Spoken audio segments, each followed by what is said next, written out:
Hey guys, May is Mental Health Month, and what better time to talk about mental health than Mental Health Month, the month of May. I lost my sister to suicide in 2017, and since that time, I have found it very important to be a voice in the collective of reducing the stigma of mental illness, addiction, and suicide, because often the three go hand in hand. I will start to talk about myself and my diagnoses that I've had over the years. It's PHI, I guess, but if I'm sharing it, then I guess it doesn't really matter. But I have anxiety panic disorder is one of the first things I was diagnosed with. I don't really have anxiety attacks as much as I have actual full-blown panic attacks. And that is the worst feeling in the world if you've ever experienced it. It's just a moment of feeling absolute fear, absolute terror, and being completely disconnected from the world, or feeling detached from the world. And it's a weird and lonely place and quite scary. So I've had 7 or 8 panic attacks over the years, and that's how I got that diagnosis. I've also been diagnosed with depression.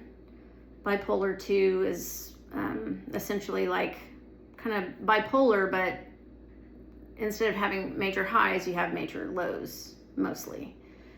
So I've tried a number of things over the years. I'm only on 2 medications right now for depression. One is Wellbutrin XL, and the other is lithium. And I take a very low dose of lithium, but it is a mood stabilizer. And so I find that between those two, I can actually function pretty well. I did go through a period of time where I was getting Spravato, which is ketamine basically, in a doctor's office, and it was covered through insurance. And that ends up being kind of a game because you get used to using it, and it is, for me, it was incredibly helpful. But insurance, it's not something that they typically cover, so you have to fight to get them to cover it, and then after that it becomes a game, and you have to fill out all these questionnaires about how you're still doing. And if you're doing too much better, they're going to cut you off, and if you're not doing any better at all, they're going to cut you off. And so I ended up having to stop Spravato treatment because it's very expensive, and I can do an entirely separate video on that if there's anybody that has interest in it, because that is a very effective depression medication. I don't know how it works, but so I've had all of these diagnoses over the years. I've actually been also diagnosed with borderline personality disorder, which when I was diagnosed with that, my therapist was like, don't tell anybody that. And he also did say, it's like, you do meet some of the criteria for borderline personality disorder, but how much of the things that you're acting out are actually just related to alcohol. And so I truly don't know what the situation is on that. I do know that I'm much more emotionally stable now that I don't drink anymore. And that's part of what I want to talk about. I want to talk to people who are maybe in an active addiction, but I also want to reach people who are maybe watching someone they love be in an active addiction.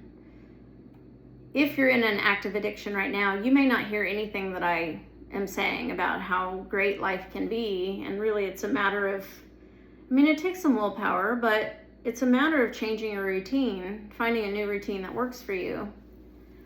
So even if you're not ready for that now, just know that there are people and programs waiting to help you when that time comes for you, because I do think that time will eventually come for everyone. It gets exhausting to live out a life that isn't aligned with your values. I don't like it at all, and I complain about that with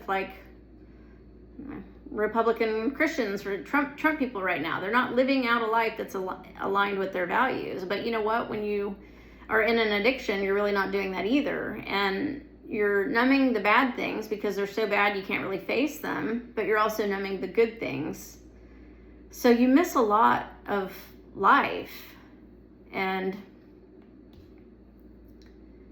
for the people who love people in an active addiction, I feel your pain, because a person in an active addiction, that addiction is their whole thing. That's it. You know, you have your job and family and all this stuff. And like, I love my kids. I promise you, I love my kids to the nth degree.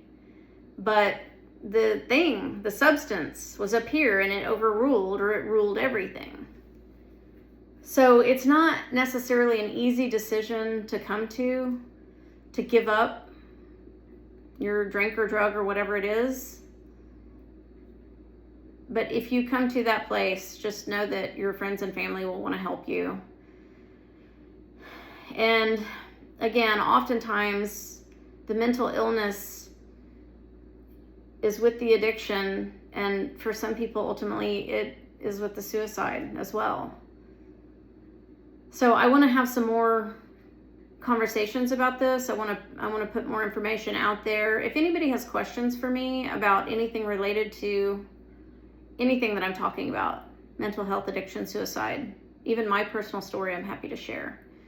Because we really have to keep talking about it so that people know that they're not alone. Because that is the scariest thing, thinking that you're completely alone, and addiction isolates you. So it's going to be really important, ultimately, if you're going to break that addiction, to have connection with people. It makes it a whole lot easier. We're pushing away that side of us that needs to feel connected by numbing it with drugs or alcohol. To come out of that successfully is to understand that we need to be connected. We're wired to be connected with other people. And once you're free from that substance, then you're free to explore all of that stuff. It's interesting to actually get to this point where now I'm trying to figure out like who I am all over again, because I've been drinking my whole life. I'm drinking quite a lot. So anyway, if y'all have any comments, questions, I'd love to hear from you in the comments. Otherwise, I'll be back later for more. Peace out.